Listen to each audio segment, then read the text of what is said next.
Hello મિત્રો, આજે આપણે એક એવા ટૉપિક પર વાત કરવા જઈ રહ્યા છીએ જે જનરલી કોઈ એ ટૉપિક પર વાત કરવા માટે નથી આગળ આવતું.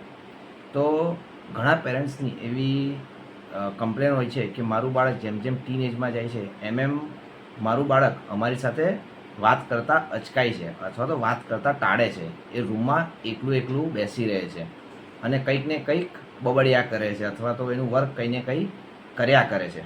તો મિત્રો, વાત એવી છે કે બાળક પેરેન્ટ્સથી દૂર નથી જતું, પરંતુ તે બાળક પેરેન્ટ્સના વિચારોથી દૂર જાય છે.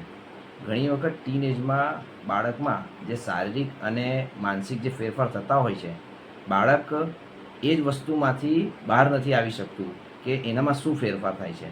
તમે કોઈ વાર નોટ કર્યું હશે તો બાળક જ્યારે નાનું હોય ને ત્યારે તમને દરેક વાત કહેતું હોય છે કે સ્કૂલમાં શું થયું, સ્કૂલમાં કોની સાથે ઝઘડો થયો, ટીચરે શું કીધું, સ્કૂલમાં એને શું નાસ્તો કર્યો, સ્કૂલમાં એના કેટલા ફ્રેન્ડ છે, આ વગેરે વાતો બધી કરતો હોય છે. પરંતુ જેમ જેમ એ ટીન એજમાં આવે છે એમ એમ એ બાળક એકલું પડતું જાય છે. કારણ કે પેરેન્ટ્સોએ પણ ઘણીવાર ટીન એજના બાળકને ખૂબ સ્ટ્રિક્ટલી રાખવા, બાળકનું કહેલું કરવું નહીં, બાળક જે કે એ માનવું નહીં.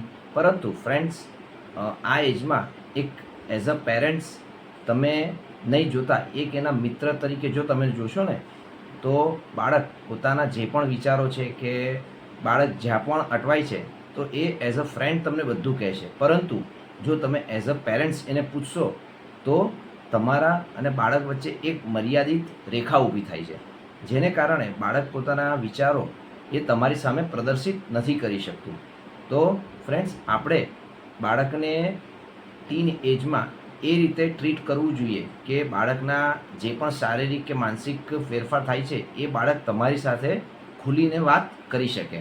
હવે આમાં ઘણીવાર એવું થતું હોય છે કે બાળક ટીન એજમાં કોઈ પણ ક્વેશ્ચન પૂછે તો માતા પિતા એને ડરાવી દે છે અથવા ધમકાવી દે છે અથવા તો શાંતિ રાખ એમ કહી દે છે અથવા તો ખીજવાઈ જાય છે.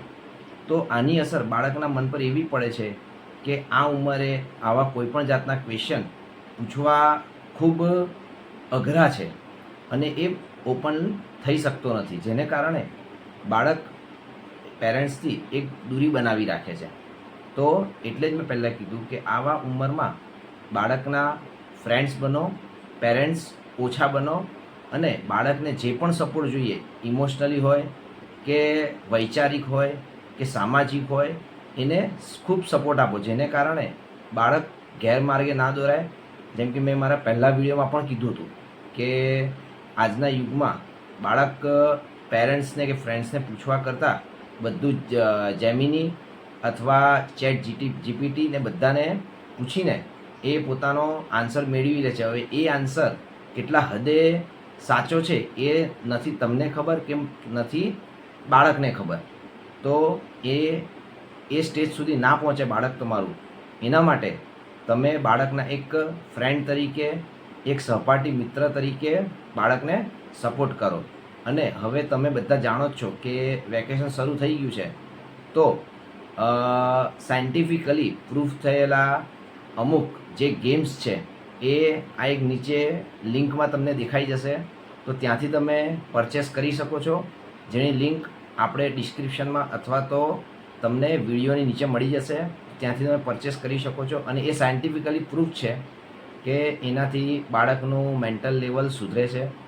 તો તમે આ વસ્તુ પરચેસ કરો એવી આશા, અને તમારું બાળક આ ગેમ્સ રમીને 101% હોશિયાર થશે એની જવાબદારી અમે લઈએ છીએ. તો થેન્ક યુ. આ વિડીયો બને એટલો શેર કરો.